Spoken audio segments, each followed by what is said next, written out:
Welcome to University Drive, your pathway to the transformational work of University of the Bahamas. Our goal is to build a better Bahamas by shaping tomorrow's leaders today, finding solutions to challenges, and forging new opportunities for growth. University Drive, where faculty, staff, students, and alumni travel the road of progress together with you. Hello, everyone, and welcome to University Drive. We are in season 10. Look at us. We are growing, y'all. Thank you so much for continuing to listen to us. We have a very special guest for this episode. In fact, he is the founding producer of University Drive. We have Dr. Ian Strachan joining us for this episode. Welcome, Dr. Strachan. Thank you so much for having me. Always a pleasure to be back. Always good to be in your company, and it's nice to come back home to University Drive. We are doubly excited, not only because you've come back home, but because we get to talk about something that's really interesting and important. And that is, you've come out with a new piece of literary work that I find very intriguing. In fact, it has us thinking very deeply about the kind of legacy that we have as Bahamians. I'd venture to say that a part of our legacy is one of oppression, but another part of it is also about our indomitable spirit, our spirit of resilience, getting knocked down seven times and getting up 8 times. And you have decided to focus your imagination on the story of poor Black Kate, the slave girl, on a plantation in Crooked Island very many years ago. And her story became one that was used to sound the cry for why we needed to abolish slavery. And you've taken an imaginative approach to telling that story as a novel. And to me, that is very fascinating. Tell us about what propelled you to dig into this. Right. So, thank you. Well, I guess there are 2 ways to explain the why. The first is that I've always been a lover of history. It was my favorite subject in high school. I had a wonderful teacher by the name of Cecilia Swan, who left us way too soon. And she was different. In our 10th grade at government high school, we did African history. She had been a UWI student, had gone to university with my mother, actually. And we studied the kingdoms of Songhai, Mali, Zimbabwe. And then we went into the O-level curriculum in grade 11. And so I had a rich introduction to the study of where we came from and of the past. And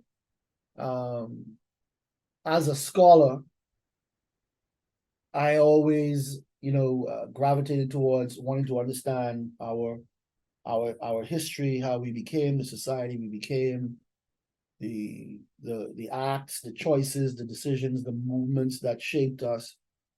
And came across the story of Kate in a book by the late Gail Sanders, Slavery in the Bahamas, and made a mental note.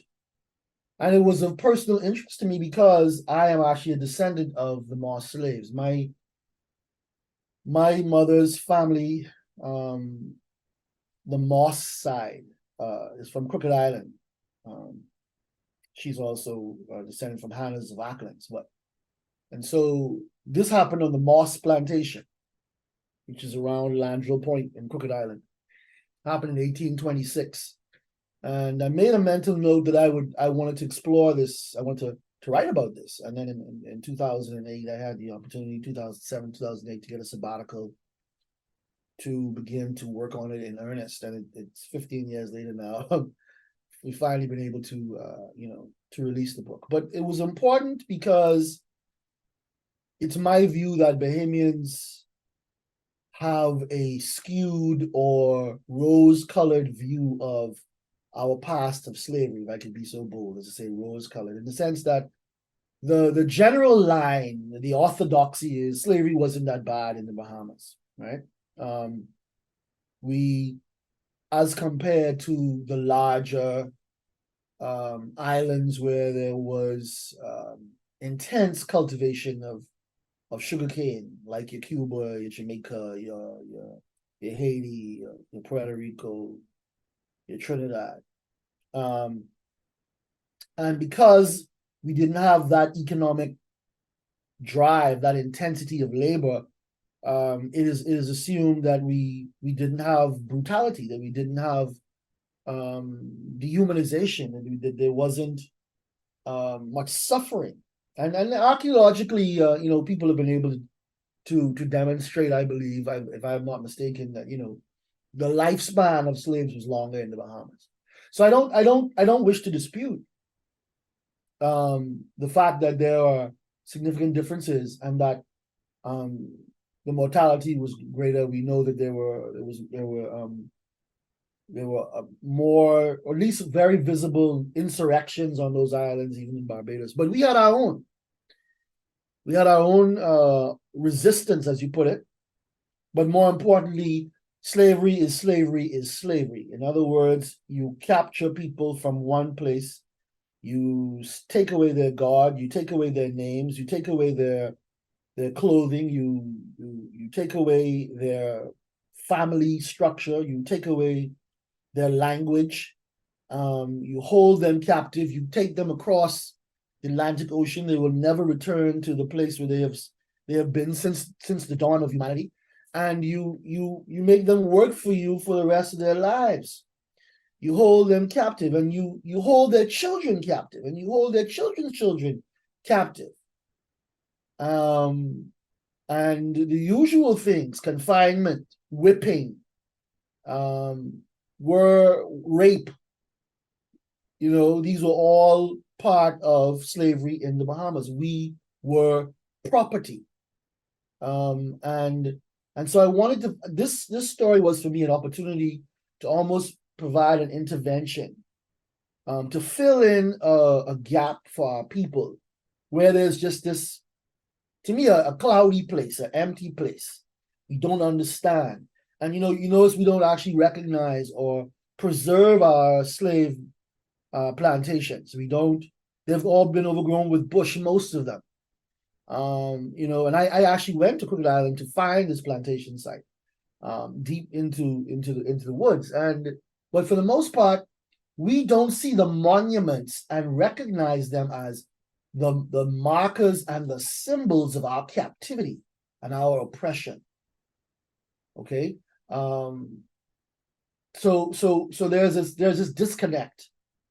And as an artist and as an intellectual, that is what I've been preoccupied with, is why I wrote my book, Paradise and Plantation, in the sense that here we are, we call ourselves paradise. We produce paradise for foreigners. But this society is one that was built on slavery, and is also a society where the economic model is a plantation model. It's one that's extractive and exploits, and we don't own it.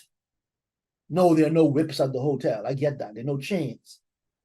But the continuity in terms of the economic model is still there. And so the reason I did this, the reason I was prompted, moved to do this, was for the things I just mentioned, a desire to tell our history. And then, of course, I had to tell it imaginatively, because there aren't any oral accounts. In some societies, you have that. Some slaves, they did interviews, they wrote their own, with assistance, got their own story written. Kate's story is only found in the documents which have been preserved in the museum, in the Bahamas Archive and in the British Library. And thankfully, there's a lot there, actually. Because she was killed, tortured and killed, and then there was a trial, and the minutes of that trial still exist.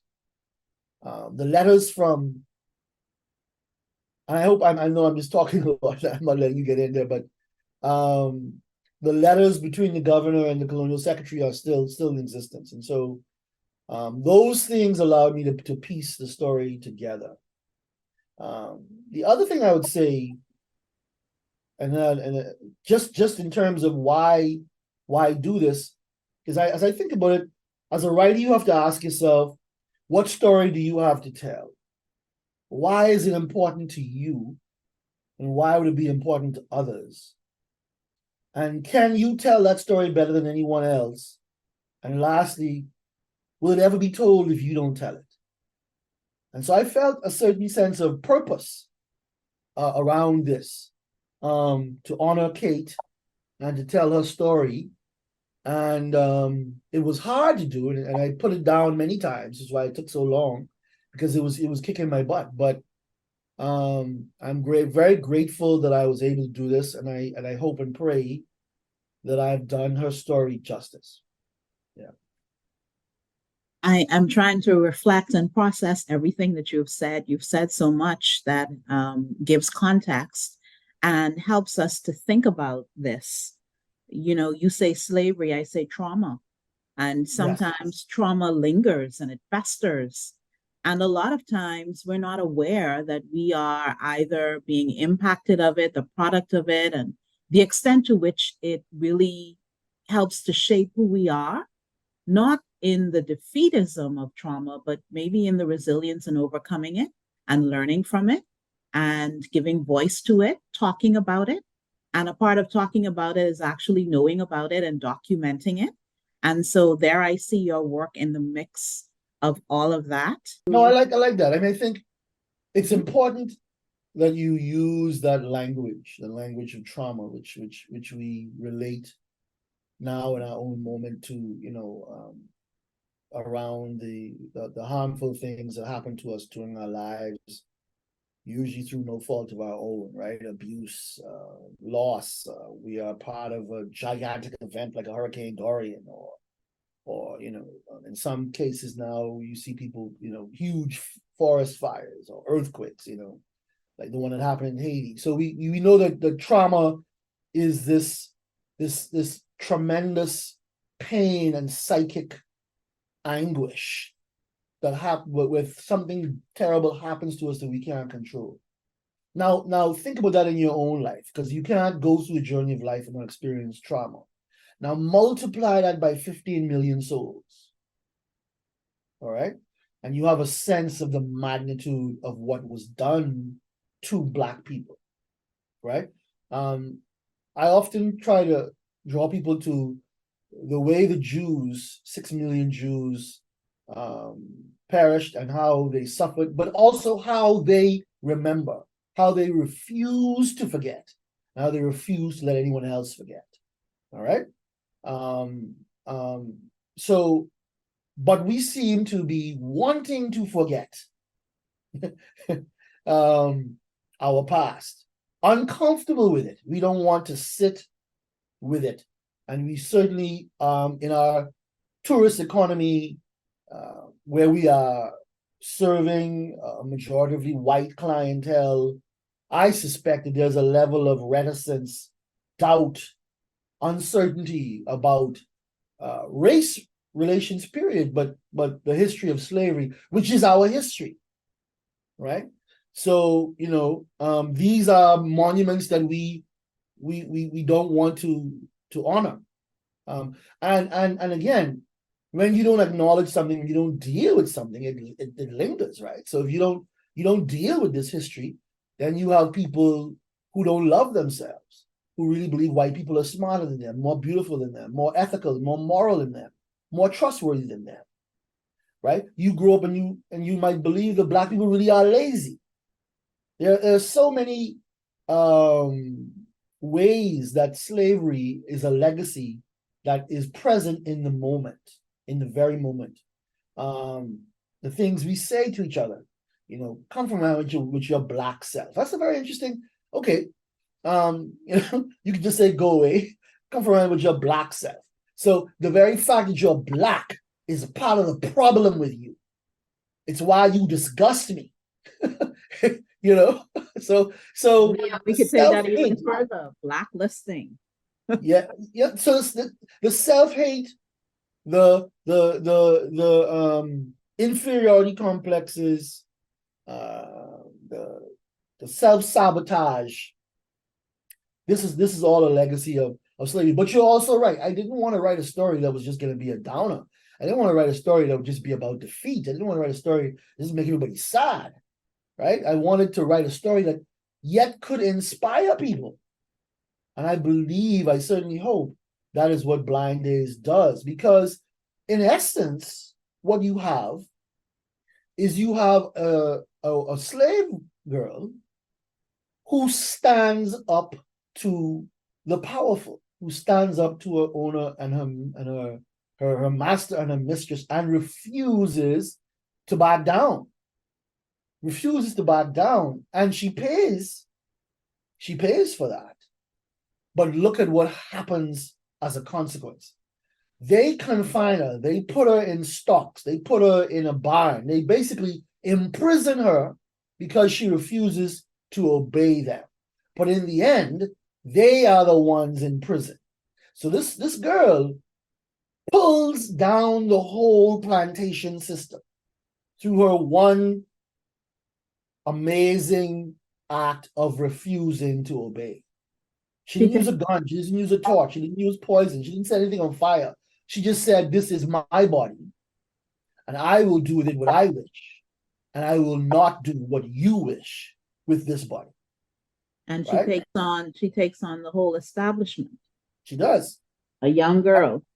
And not only does she, and then that story, as you pointed out at the top of the show, becomes a clarion call across the Atlantic in the halls of English Parliament to help move the abolitionist movement forward. And you mentioned it when you use the phrase "poor black Kate." That's the name of the pamphlet that was published by the African Society, promulgating, telling her story and exposing the cruelty of slave masters in the Bahamas, the place where slavery was supposedly, peachy, cool, easy. All of this is mind shifting. And I want to read something that you wrote. You said, readers meet those who were devoted to the master and mistress, and those who refused to be treated like animals, those of the slave-holding class who were capable of compassion and restraint, and those who were unapologetic and without mercy. Yes. Why the title Blind Days? So, Blind Days comes from a poem by Martin Carter. Martin Carter is a Guyanese poet, and he has a poem called "I Come from the Nigger Yard." And it's a beautiful poem about our origins, about our history. And in there is that line, that phrase, "Blind Days." All right. And it just stuck with me. In the nigger yard, I was naked like the newborn, naked like a stone or a star. It was a cradle of blind days rocking in time, torn like the skin from the back of a slave. It was an aching floor on which I crept on my hands and my knees, searching the dust for the trace of a root or the mark of a leaf or the shape of a flower. And one of the things that happens to Kate, she's confined in the stocks for 17 days. She's repeatedly whipped. But another thing that they do to punish her is that they rub pepper in her eyes. Repeatedly, they rub red pepper in her eyes. And when I remembered this poem, it just stuck to me as a wonderful launching point for this novel. And so Blind Days speaks to what this girl went through, but also really all of slavery were days of blindness, right? Where one group of human beings decided that another group was absolutely, were just animals, were people that they could just treat as chattel. And that stands to me, I really do believe this, as they're to me the two greatest crimes of the last 1,000 years was African transatlantic slave trade and slavery and the genocide of Native Americans. And this is a crime that we've yet to receive justice for. Right. So yes, that's why the title Blind Days. Awesome. We're going to take our first break right here. Pause on your thoughts. We're going to come back after this. Are you ready to take your knowledge or career to new heights? Don't wait to invest in your future. Do it now. How? Earn a professional development certificate from University of the Bahamas. Whether you're looking to enhance your leadership abilities, sharpen your technical skills, or explore a new field entirely, our Continuing Education and Lifelong Learning Center has the ideal course for you. We offer single-phase electrical, ethics in procurement, accounting for entrepreneurship, stop managing, start leading, dynamic presentations, digital marketing, superior customer service, and justice of the peace. We even have courses on smartphone photography, TikTok videos, defensive driving, and interacting with difficult people. Or open the door to new languages with English as a second language, conversational Chinese, and Spanish in the workplace. Our instructors are experts in their fields and they're here to support you every step of the way. Call us at 302-4449. Enroll today. Chapter One Bookstore is proud to serve the students, faculty, and staff of the University of the Bahamas and the community at large. We are the premier choice for the purchase of university textbooks and supplies, and UB logo apparel, paraphernalia, and gifts. We also carry a wide variety of school supplies, learning aids, and leisure books. Visit our copy center for all of your printing, copying, and binding needs.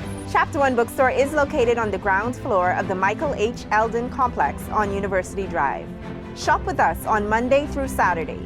You can contact us at 397-2650 or email at chapter1@ub.edu.bs. Follow us on Facebook and Instagram at Chapter One Bookstore. Chapter One, the premier choice.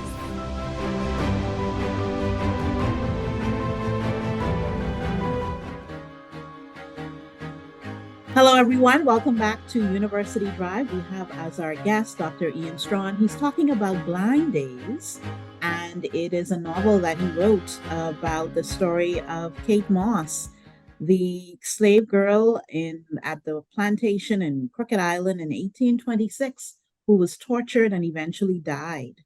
We are talking about chattel slavery. We're talking about the dehumanizing things that slaves endured. We're talking about this story and how it became something that caused a major shift. Dr. Strachan, can you share the process of how you blended historical accuracy with your imaginative storytelling? I mean, this is a novel, but it's based on things that actually happened. How did you navigate that? Yeah, I mean that's the key right there. So again, I began with the facts. So it's a true story, right? So you know that this girl existed. You know that she was a slave. You know that she was tortured. You know that she died. And as I mentioned before, the minutes of this trial still exist. I was also able to retrieve the slave registry of 1822. A lot of people might not know, but in 1822, the most popular name was not Roll, it was Moss. James Moss owned more slaves than Lord Roll did. But at his death in 1822, many of his slaves were sold, and they were sold to Guyana and Jamaica. But I have a slave registry. I have a letter from after the Mosses were put in jail. The white parliamentarians wrote. Well, they were all white.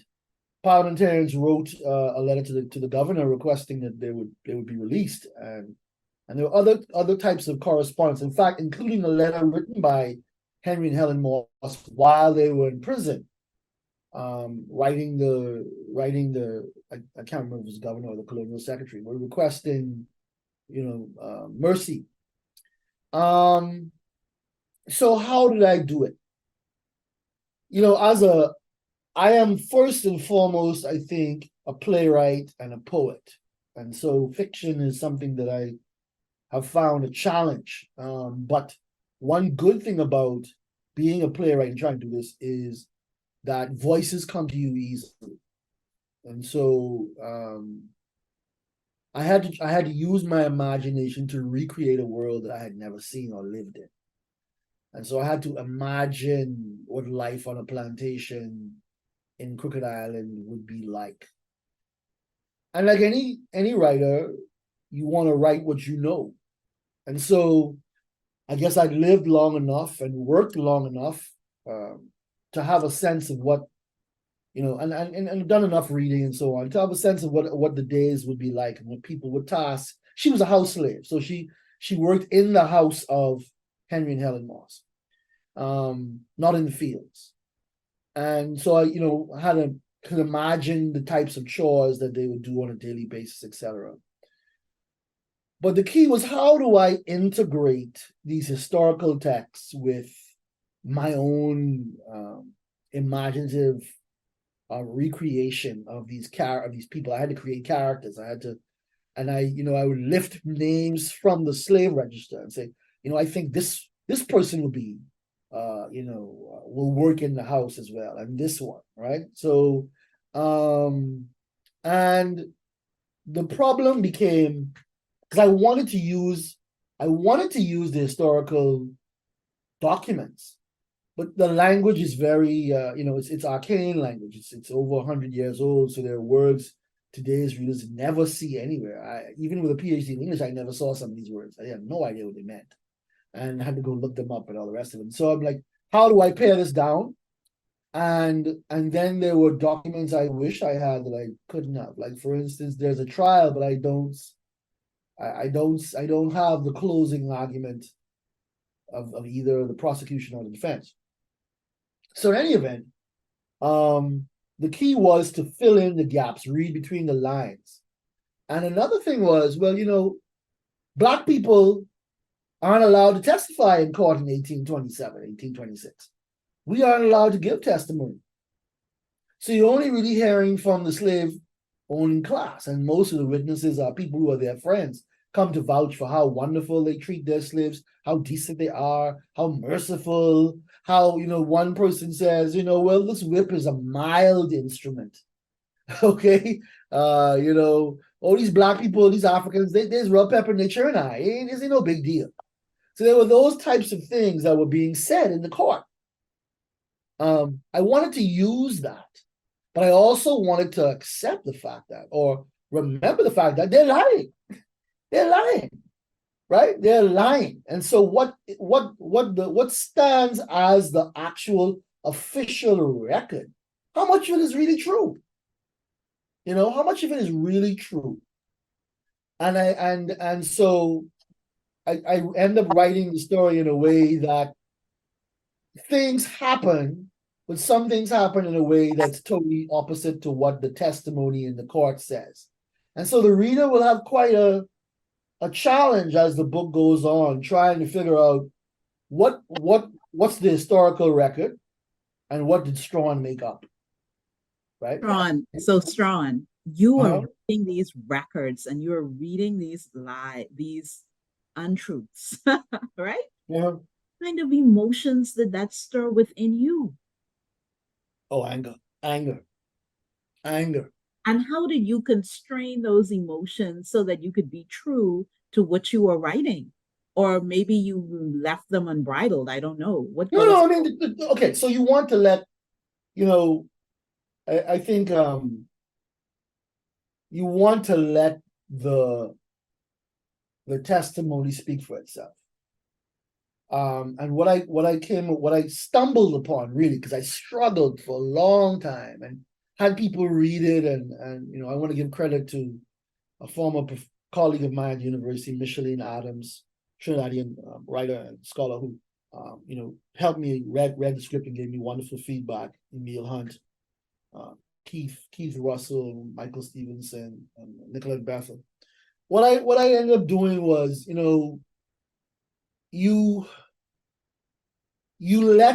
I stumbled upon letting the testimony come in drips while the actual event was happening. So the reader can juxtapose.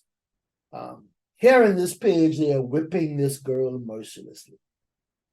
And then the next page, you have this planter who's a neighbor of the Mosses, talking about how wonderful and kind and merciful they are, and how they care so much for their slaves and give them medicine when they're sick, blah, blah, blah. I didn't need to do anything other than that. I just juxtapose the two, right? And leave it to the reader for the hypocrisy, the falsehood, to just rise up off the page, and for them to feel the same anger and sickness in the stomach that I felt, right? So I don't have to, it's not something that you need to lay on thick, because it's all right there. Once I came upon the accident of how to integrate the testimony into the story at the right times to provide a contrast between what the white people say and what actually is happening. Because the truth is, we'll never know all that really happened, because why should we believe them? They're trying to protect and get Helen Moss off. And by the way, I should say, credit must be given. The fact is, not all white people in 1826, 1827 were merciless and cruel. The Attorney General wanted to charge Henry and Helen Moss with murder. That's what they were brought to court to answer, a charge of murder. And the grand jury rejected that. And then a lesser charge of cruelty was brought. But up until the Attorney General's closing remarks, he said, this is a murder. You people won't charge them with this, but they killed this girl. And then when the pressure was brought to bear, because the governor was out of the colony at the time, Governor Grant, when the members of parliament are writing and the governor is on the side of the Mosses, because they all socialized together. They would have parties and beach picnics, go to Rose Island and be at the governor's mansion having dinner and celebrate King George's birthday, etc. And so it was a small group of socialites and so the governor was very familiar with Henry Moss and his wife, and he was very partial to them. So, but when the pressure was being brought to release them, to not charge them with this money, to shorten their sentence, it was Chief Justice William Vesey Munnings who was like, well, hell no, these people deserve what they've done. And we're not going to do that. And then it went to the colonial. Now, Vesey Munnings was both Chief Justice and President of the Legislative Council. And then it went to the Colonial Secretary. So the ultimate decision was, we can't settle this here. The governor and the Chief Justice don't agree. We'll take it to the Colonial Secretary, who ended up being Huskinson. And he was like, why should I show mercy to people who showed no mercy to anyone? And so they spend their, I think it's 6 months, 5-6 months in jail. Nowhere near enough for the life of a person, but that was the moment we were in. And so what's interesting for me too is, how do I get into the minds of a slave-holding class that puts one of their own in jail for cruelty? What would make them do that, right? Now, we know the moment we're in is one where the British government is applying pressure to the Bahamian Parliament to introduce improvements, to improve the lot of slaves, to protect slaves, to stop you from selling separating families, and to stop you, to contain how much you can whip a person, to allow them to get married. Various things various reforms the British government is trying to impose. And the Bahamian Parliament is resisting. They don't want to do any of it. But the abolitionist movement is in full swing by 1826. And so that, I think, plays a part in how this all shakes out in the end, and how these people, the whites, were able to sentence them. But then shortly after regret it, And they're like, never mind, let them out, man, let them out.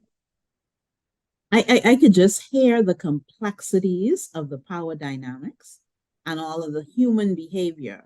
And as you did your story, as you were writing, you had to develop characters. Yes. You had to develop characters. How were you, and you talked a little bit about it, getting into the mindset of these people, but how did you do that and bring a character to life and be true to the times in which they were living at and the emotional depth of that character? Yeah, good I'm question. very intrigued about. So I told some folks at a reading recently, how do you enter into the psychology of life on a plantation? Well, I've worked in the public service for over 20 years, and it's similar. Wow. Not only paradise and plantation, public service and The power dynamics. I mean, people behave towards power. I believe that that doesn't change. When you have people who are powerful, there are those who want to ingratiate themselves, who will be the minion of the powerful, who will mindlessly carry out any instruction given by the powerful, whether the instruction is good or evil, right? Then there are those who have the courage to say no to the powerful. That is not right. That is wrong. And then you have those who cannot say it to the powerful's face, but behind their back, they despise them, they undermine them, they do every little thing to say, I hate this regime and I want no part of it. Okay, so that's that. I just described the modern workplace in a highly politicized environment, right? In the public service, it's the same on the plantation, except more extreme. All right. So instead of someone stealing paper or a stapler or whatever else your institution deals in, you steal something else, right? But you play sick. Slaves played sick, right? So there are I didn't have to go that far. I just looked into my own ability to observe human behavior, and having been a leader in an organization, I have been able to observe human behavior under all of those circumstances, all of those different permutations. And what you have is some interesting people emerge on that plantation, again, lifting it from the testimony. When they contain Kate, she is confined with two other slaves. One is a boy who ran away, named Johnny. And another is a woman named Harriet who tried to kill her baby. Okay? Facts. That's the testimony. So now my imagination can run wild. I got to create Johnny. What made this boy run away? What must it feel like to be able to run away? Right? What's his mindset? What's his spirit like? How have they not broken him? But then how is he now handling being caught, being punished? And then this woman, Harriet, who tries to kill her baby. And this is something that we may never have thought would have happened on plantations in the Bahamas. But it was common in slavery. And in fact, Toni Morrison's novel, Beloved, is all about that. Right? And so then you have to inhabit and give these people personalities and character. And then I wanted a window into the life of the whites and someone who's close to them, observing them, overhearing their conversations. What does it look like from his point of view? So I found a slave on the list. His name is Bacchus. I choose him. He is the head house servant. He serves the master. He helps him, puts out his clothes, shines his shoes, brings him his wine, prepares, brings his food. And he has a perspective on the white people and the things they say. Because from time to time they'll talk about what happened in Nassau, or what happened in Parliament, what's in the Royal Gazette, the newspaper. And he happens to be best friends with Kate's father. Kate's father's name is Limerick. And so I end up creating a world around these people. And then there's we know that a cook named Lucy rubbed pepper in Kate's eyes. Well, Jesus, you, the slave, now take it upon yourself to mete out punishment on this girl. Do the work of the master, right? Well, you must be quite a character. You must be a piece of work, as our people say. A case and a half. And so I had fun creating Lucy, right? I had fun creating this cook who, and clearly she just can't stand the guts of this girl to be disobedient to her master and her mistress, who clearly she must love to death. And then, of course, you have, on any plantation, you have slave drivers. You have the overseers who are white, but then you have slave drivers. These are black men whose job it is to manage work gangs and make sure they get the work done and keep them in order. So now here are slaves doing the bidding of the master, whipping and punishing their fellow slaves when they get out of line. And that's a curious job to have. That's a curious role to play. And we are told in the testimony that after Kate was released, she was sent out to work in the fields. So she was demoted, banished from the house, and sent to work in the fields. And out in the fields, she was whipped by a slave driver and dies, collapses eventually and dies. All right? So, well, who is this slave driver? What is it like to stand in the middle? You're not the master, you are a slave, but you're a little above the slaves because you carry a whip. So the story gave me these opportunities to create these characters, and I give the slave driver the name of London. Again, I take it from the list. I decide, you know what, London, you are my slave driver. I don't know if London was a slave driver or not. But again, I have to use my imagination. I have to take creative license, right? And create this world. And those parts of it were fun. Writing the characters, their perspectives, how they feel about Kate, and then creating Kate as well, giving her a life, her emotions, her aspirations, give her dreams, and give her heartbreak, because we find out that her little sister dies shortly before this whole incident takes place, got sick. And so I think, well, how does that affect her mindset, her view, her attitude? So yeah, that's pretty much how I did. Yeah, you engaged all of your past, current, and future emotions on this. Yeah, well, again, I like to. I have been thinking about how do I talk about this with modern Bahamians, and here's what I've come up with. You could look at this as a story about rich people in a big house who hire a poor girl to work in that house. They take advantage of her. They want to cover it up. They want her to be quiet about it and not say anything, but she refuses. They are well connected. They are influential, but because she refuses to be silent and let herself be violated, it becomes a national sensation, and they wind up in jail because she refuses to just be violent and be silenced. What I haven't said is, why were they punishing Kate? According to the record, they punish her because she refuses to mend her clothes and because she stole some sugar and 6 pence. Okay? So I don't know how far we are from the break, but I want to get into Yeah. I want to get into that because I have a view on what really happened there. Okay. So as a former host, you just can sense when the breaks are coming. Yeah. But yes, this is time for us to take a break. You're listening to University Drive. On the other side of the break, we'll continue to have this very intriguing conversation with Dr. Ian Strachan. Stay tuned.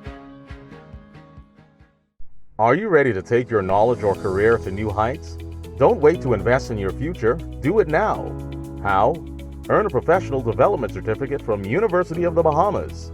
Whether you're looking to enhance your leadership abilities, sharpen your technical skills, or explore a new field entirely, our Continuing Education and Lifelong Learning Center has the ideal course for you. We offer single-phase electrical, ethics in procurement, accounting for entrepreneurship, stop managing, start leading, dynamic presentations, digital marketing, superior customer service, and justice of the peace. We even have courses on smartphone photography, TikTok videos, defensive driving, and interacting with difficult people. Or open the door to new languages with English as a second language, conversational Chinese, and Spanish in the workplace. Our instructors are experts in their fields and they're here to support you every step of the way. Call us at 302-4449. Enroll today. Chapter One Bookstore is proud to serve the students, faculty, and staff of the University of the Bahamas and the community at large. We are the premier choice for the purchase of university textbooks and supplies, and UB logo apparel, paraphernalia, and gifts. We also carry a wide variety of school supplies, learning aids, and leisure books. Visit our copy center for all of your printing, copying, and binding needs. Chapter One Bookstore is located on the ground floor of the Michael H. Eldon Complex on University Drive. Shop with us on Monday through Saturday. You can contact us at 397-2650 or email at chapter1@ub.edu.bs. Follow us on Facebook and Instagram at Chapter One Bookstore. Chapter One, the premier choice.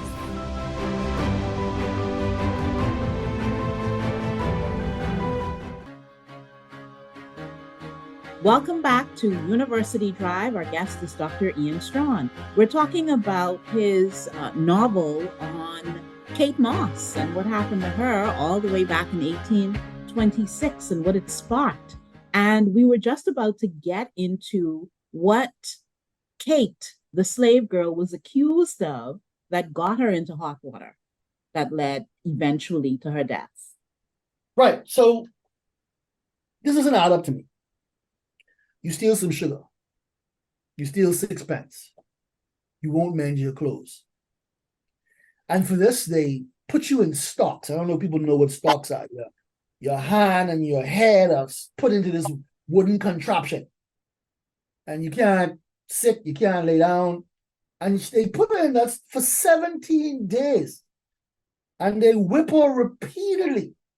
Okay? They rub pepper in her eyes. All because you won't mend your clothes. And this is a girl. Okay? Girl. I make her 14, but the Kate that I see in 1822 on the list is 8 years old. Which means by 1826, she's only 12. But I make her 14.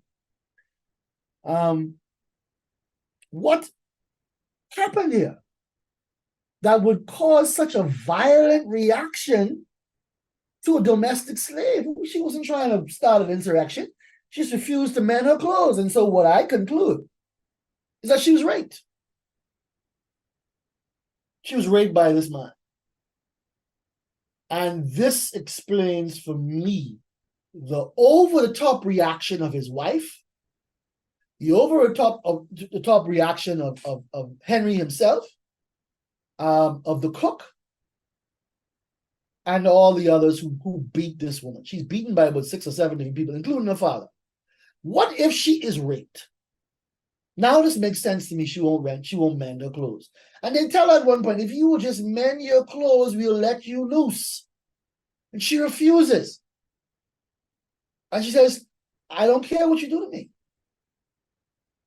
That's fascinating to me. And so we know that in slavery, you are chattel. There's an advertisement in the Royal Gazette that I put in the book. And in the Gazette, they are advertising the sale of a family. It's a woman and 3 children. They never mention the father. The father isn't part of the family, apparently. Okay? So, but think about that, because you're not allowed to marry, you're not really allowed to have family. They can do with you what you want. And so this man can rape these women if he wants. But what if you rape this girl in this house, you tear her clothes, but she refuses to fix the clothes and comes back to work.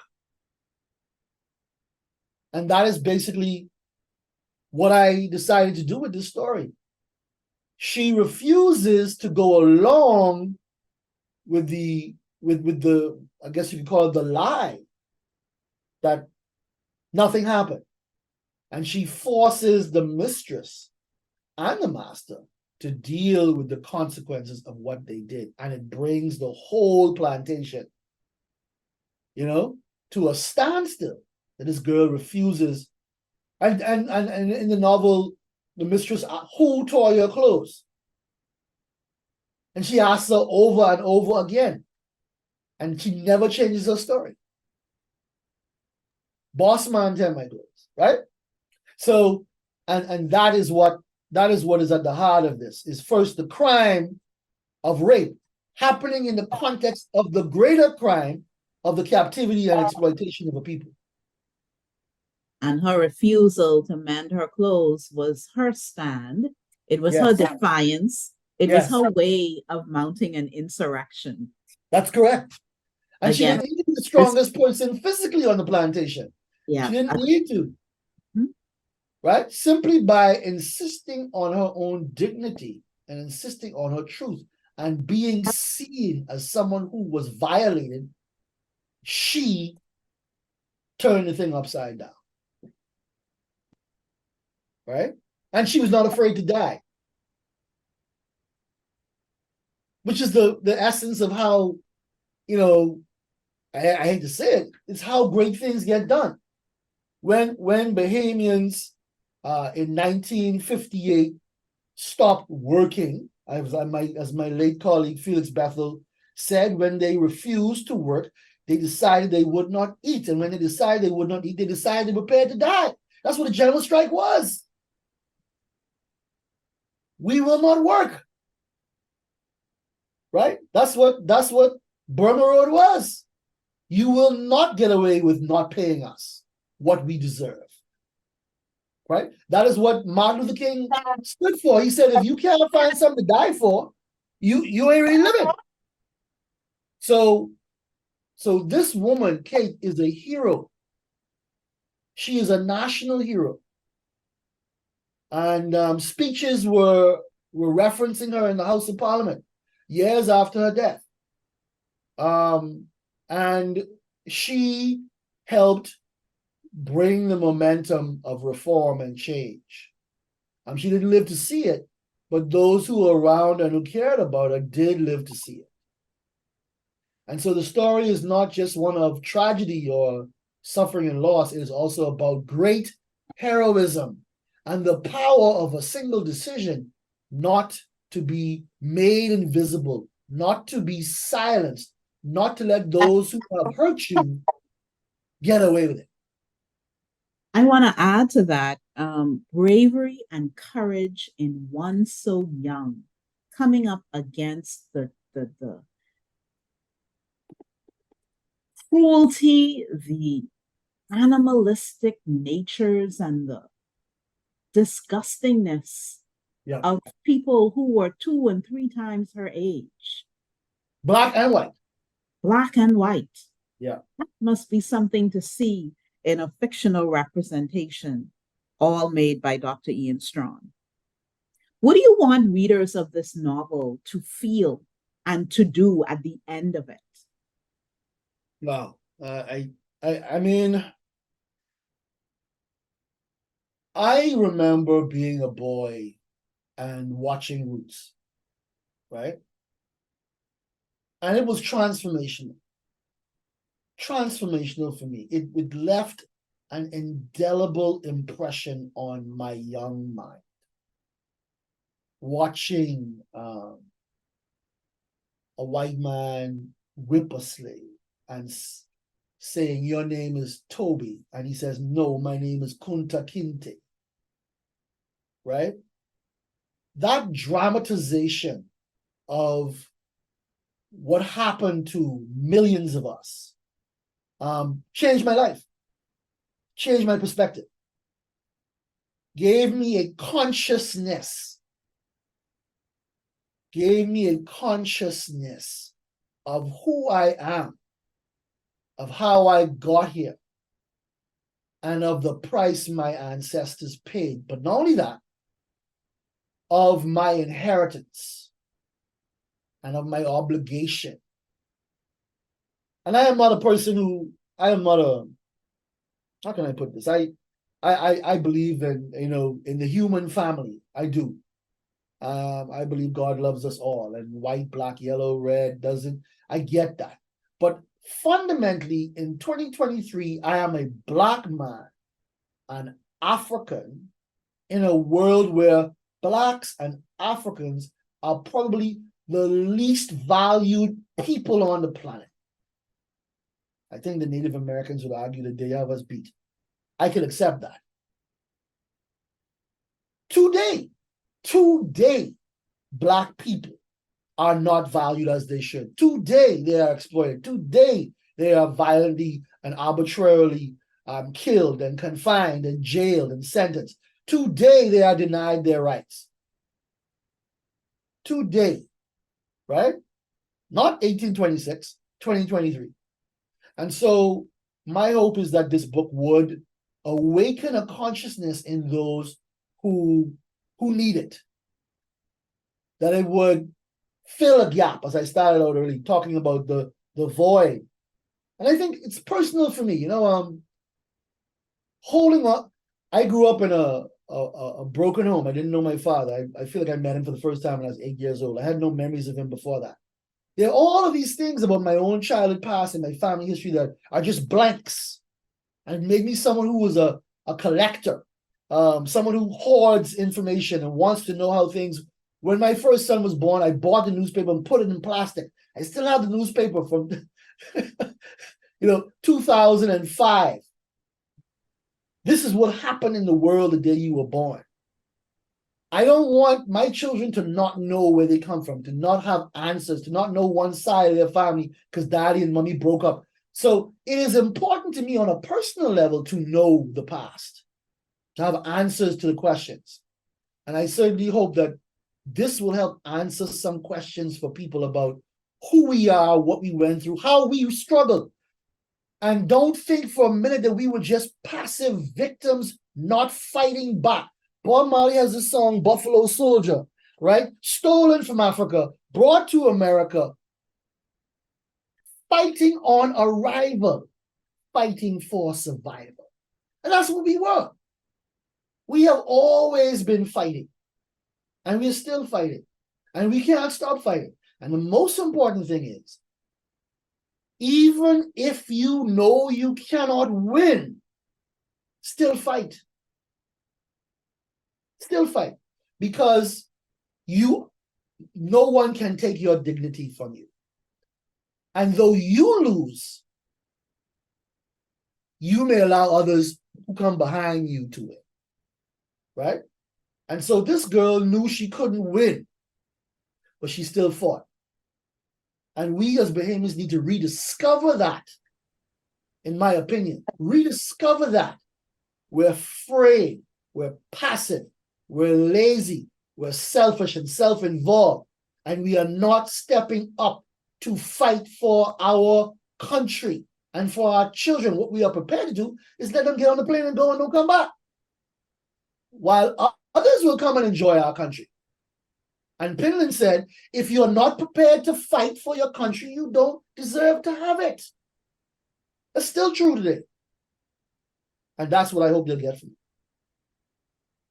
Profound. Thank you, listeners, for joining us for this episode of University Drive. It's been our pleasure bringing it to you. Join us again next time for another exciting episode. I'm Tameka Lundy. Take care. Bye for now.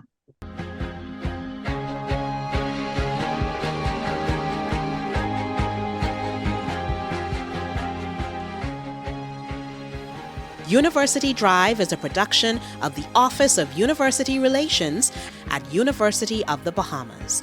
All rights reserved.